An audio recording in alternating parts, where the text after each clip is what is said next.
Hello friends, आज हम relation की सीरीज को आगे बढ़ा रहे हैं। आज जो हम स्टार्ट करेंगे वो हमारा रिलेशन का अगला टॉपिक है सिख और अंग्रेज़। सिख एवं अंग्रेज़ इसे हम पढ़ने वाले हैं। तो फर्स्ट पॉइंट है, जो सिख संप्रदाय है इसकी स्थापना का श्रेय किसे जाता है? गुरु नानक को जाना जाता है। ये बाबर और हुमायूं के समकालीन रहे हैं और गुरु नानक के अनुयायी ही सिख कहलाए बाद में। एक इनके बारे में फैक्ट है कि सन 1496 ईस्वी की कार्तिक पूर्णिमा को गुरु नानक जी को आध्यात्म का आभास हुआ था या ज्ञान प्राप्ति हुई थी। इन्होंने लंगर स्टार्ट किया। लंगर में क्या होता है कि निःशुल्क सभी लोगों को भोजन दिया जाता है और सभी साथ में बैठकर भोजन करते हैं। इसके बाद इन्होंने संगत, जिसे धर्मशाला कहा जाता है, और पंगत, जो लंगर अभी जो बता चुके हैं, इनकी स्थापना की।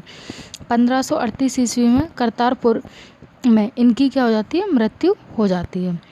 इसके बाद तत्पश्चात गुरु अंगद, जो 1539 से 1552 तक रहते हैं, सिखों के दूसरे गुरु बनते हैं। इनकी प्रारंभिक नाम की बात करें तो लैना था। इन्होंने क्या किया, जो गुरु नानक द्वारा स्टार्ट करी गई लंगर व्यवस्था थी इसे स्थायी बना दिया और इन्होंने गुरुमुखी लिपि का आरंभ किया। इसके बाद सिखों के तीसरे गुरु आते हैं, जिनका नाम क्या था? उनका नाम था अमरदास। तो सिखों के तीसरे गुरु अमरदास, यह कब से कब तक इनके टाइम रहता है? 1552 से 1574 ईस्वी तक।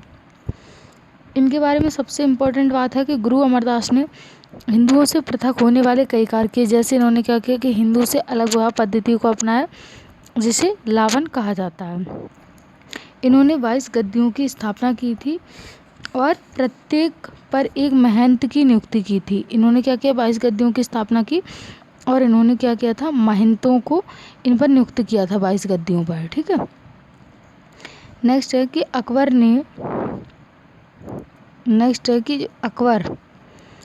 ने क्या किया? जो गुरु रामदास से उनसे गोविंदवाल जाकर क्या की? भेंट की। और उनकी पुत्री थी बीनी भानी। उनकी पुत्री क्या थी? बीनी भानी थी। उनको कई गांव दान में दिए और 500 बीघा जमीन प्रदान की। गुरु रामदास ने इसी भूमि पर 500 बीघा जो जमीन थी उसी भूमि पर क्या करवाया? अमृतसर नामक जलाशय बनाया और अमृतसर नामक एक नगर की स्थापना की। ठीक है। सॉरी, मिस्टेक हो गया। ये हमने कहाँ तक देख लिया था कि अकबर ने गुरु रामदास से गोविंदवाल जाकर भेंट की और गुरुपुत्री जो बीनी भानी उन्हें कई गांव दान में दिए और साथ ही 500 बीघा जमीन दी। अगले हैं कि सिखों के जो चौथे गुरु बनते हैं, गुरु रामदास बनते हैं 1574 से 1581 ईस्वी तक। उन्होंने क्या की? अमृतसर नगर की स्थापना की और उन्होंने ही गुरु पद को पैतृक बना दिया, क्योंकि इन्होंने अपने पुत्र अर्जुन को गुरु का पद सौंप दिया और यहीं से गुरु का पद पैतृक बन गया। अगले जो गुरु बनते हैं वो गुरु अर्जुन बनते हैं। ये 1581 से 1606 ईस्वी तक रहते हैं। इन्होंने क्या किया कि सिखों का जो धार्मिक ग्रंथ है, आदि ग्रंथ, इसकी इन्होंने रचना की। इसमें क्या था कि गुरु नानक की जो प्रेरणा, व्रत, प्रार्थना और गीत थे उसका इसमें संकलन किया गया था। किसमें? आदि ग्रंथ में संकलन किया गया था। और जो गुरु ग्रंथ साहिब था उसमें सिख गुरुओं के साथ साथ कबीर, रामदेव और रैदास की रचनाओं को भी शामिल किया गया था। ठीक है। आगे अगर हम बात करें तो गुरु अर्जुन ने क्या क्या काम किए, तो इन्होंने हरमिंदर साहिब का निर्माण करवाया। कहाँ पर करवाया था? अमृतसर जलाशय के बीच में। इनके साथ हुआ क्या? इन्होंने राजकुमार खुसरो की सहायता करी थी, जिसके कारण जागीर ने सन 1606 ईस्वी में गुरु अर्जुन जो थे उनकी हत्या करवा दी थी। ठीक है। अगले जो गुरु बनते हैं वो बनते हैं गुरु हरगोविंद सिंह। ये रहते हैं 1606 से 1645 ईस्वी तक। इन्होंने क्या किया कि सिखों को सैन्य संगठन के रूप में संगठित करना स्टार्ट कर दिया। साथ ही इन्होंने अकाल तख्त और ईश्वर के सिंहासन का निर्माण करवाया। इसके साथ ही इन्होंने क्या किया? जो अमृतसर था उसकी किलेबंदी भी इन्होंने करवा दी थी। इसके बाद इनके जो 7वें गुरु बनते हैं वो बनते हैं हर राय। 7वें गुरु कौन बनते हैं? गुरु हरिराय बनते हैं 1645 से 1661 तक। इनके बारे में ज़्यादा कुछ जानकारी नहीं है, बस ल्यूसेंट में एक फैक्ट दिया है कि इन्होंने दारा सिकों इनसे मिलने आए थे और इन्होंने क्या किया था? दारा सिकों को अपना आशीर्वाद प्रदान किया था। इसके बाद 8वें गुरु बनते हैं गुरु हरकिशन 1661 से 1664 ईस्वी में। इनकी मृत्यु चेचक के कारण हो जाती है, ठीक है। और इन्होंने क्या किया था कि दिल्ली जाकर गुरु पद के बारे में औरंगजेब को इन्हें समझाना पड़ा था। अगर पूछा जाए किसके समकालीन थे तो ये औरंगजेब के समकालीन थे। इसके बाद 9वें गुरु आते हैं तेग बहादुर 1664 से 1675 ईस्वी तक। इनके साथ क्या हुआ था? इन्होंने इस्लाम को स्वीकार नहीं किया, जिसके कारण औरंगजेब ने इन्हें जो वर्तमान शीशगंज है वहाँ पर गुरुद्वारा है उसी के निकट इन्हें मरवा दिया था, ठीक है।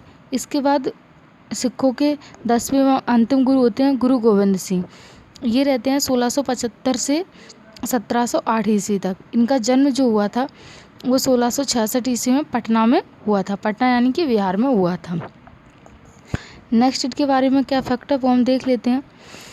इन्हें सच्चा बादशाह कहा जाता है, ठीक है। यह इन्होंने क्या अपने आप को सच्चा बादशाह कहा, ठीक है। बादशाह नहीं है, सॉरी, सच्चा बादशाह कहा इन्होंने। और इन्होंने क्या किया? शिक्षों के लिए जो सिख होते उनके लिए 5 ककार अनिवार्य किए। ककार में क्या आते थे? केस, कृपाल, कंगा, कच्छा और कड़ा रखने की अनुमति दी। और उन्होंने सभी सिख लोगों से कहा कि वो अपने नाम के अंत में सिख अवश्य लगाएं, ठीक है। ये किसने कहा था? गुरु गोविंद सिंह ने। गुरु गोविंद सिंह का जो निवास स्थान था वो आनंदपुर साहिब था, जबकि इनकी जो कार्यस्थली थी वो क्या थी? पओता थी। इन्होंने फारसी में जफरनामा लिखे थे। इनके पुत्र थे फतेह सिंह और जोरावर सिंह। इनके पुत्रों का नाम क्या था? फतेह सिंह और जोरावर सिंह। इनको क्या किया था कि मुग़ल फौजदार थे वजीर खां। मुग़ल फौजदार जो वजीर खां थे, इन्होंने इन दोनों को दीवार में चिनवा दिया था जिंदा ही, ठीक है। इसके बाद हम देखते हैं तो 1699 ईस्वी में बैसाखी का दिन था। 1699 ईस्वी में बैसाखी का दिन था। उस दिन हरगोविंद सिंह ने क्या की? खालसा पंथ की स्थापना की और पाहुल प्रणाली की शुरुआत की। और देख लेते हैं इन्होंने क्या क्या काम किए। तो उन्होंने आदि ग्रंथ जो वर्तमान रूप है उसे प्रदान किया। बाद में क्या हुआ? इनकी 1708 में इनकी हत्या कर दी। कौन से स्थान पर? नांदेड़ स्थान पर। किसने की थी? तो गुल खान नामक एक पठान था, उसके द्वारा इनकी हत्या कर दी गई थी, ठीक है। अब हम आगे देख लेते हैं। आगे क्या है? हम बंदा बहादुर के बारे में पढ़ लेते हैं, पूछा जाता है पेपर में कभी कभी। तो बंदा बहादुर का जन्म 1670 ईस्वी में हुआ था। कहाँ हुआ था? पुंछ जिले के रजौली गांव में। इनके बचपन का नाम लक्ष्मण दास था। इनके पिता जो थे रामदेव भारद्वाज थे, जो कि एक राजपूत थे। इनका एक ही उद्देश्य था कि पंजाब में एक सिख राज्य स्थापित किया जाए। इसके लिए उन्होंने क्या किया कि लोहगढ़ को राजधानी बनाया था। इसके साथ ही इन्होंने क्या किया कि गुरु नानक जो प्रथम गुरु थे और गुरु गोविंद सिंह जो 10वें गुरु थे उनके नाम के सिक्के चलवाए, ठीक है। साथ ही इन्होंने क्या की? जो वजीर खान थे उनकी हत्या करवा दी थी। अगर पूछा जाए कि वजीर खान कौन थे, तो ये मुग़ल फौजदार थे जिसकी इन्होंने हत्या कर दी थी। इसके बाद क्या हुआ कि मुग़ल बादशाह थे फर्रुखशेर के आदेश पर 1716 ईस्वी में बंदा सिंह को गुरदासपुर नांगल नामक स्थान पर उनकी हत्या करवा दी गई। किसके आदेश पर? फर्रुखशेर के आदेश पर, ठीक है। इनकी हत्या करवा दी। अब कुछ फैक्ट है। तो सादरा है जिसे कत्लगढ़ी के नाम से विख्यात है। ये क्यों विख्यात है? क्योंकि यहाँ पर बंदा ने जो हमने आपको यहाँ पर आपने देखा, ये बंदा बहादुर थे। इन्होंने क्या किया था? यहाँ पर हजारों मुग़ल सैनिकों की हत्या कर दी थी, ठीक है। इसीलिए इसे सादरा कत्लगढ़ी के नाम से जाना जाता है। बंदा की मृत्यु के बाद क्या हुआ? सिख कई छोटे छोटे टुकड़ों में बट गए।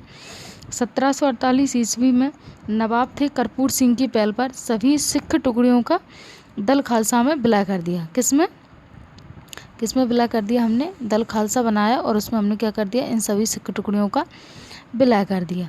आगे बात करें तो दल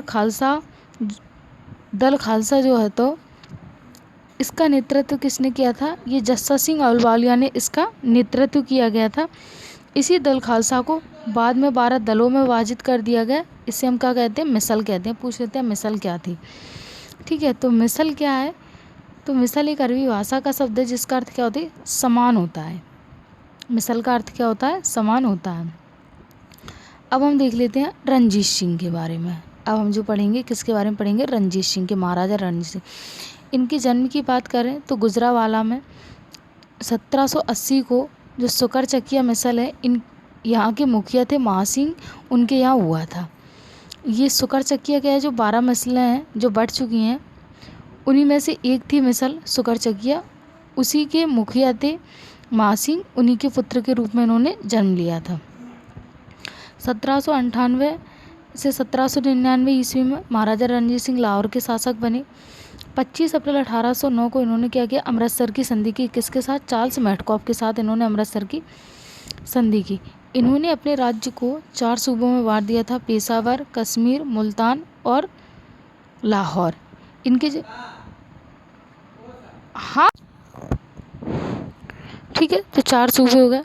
अब अगर हम बात करें, इनके विदेश मंत्री कौन थे, फ़कीर अजीमुद्दीन, और वित्त मंत्री कौन थे, दीनानाथ थे। इनकी मृत्यु की पूछी जाए तो इनकी मृत्यु 7 जून 1839 को हो गई थी।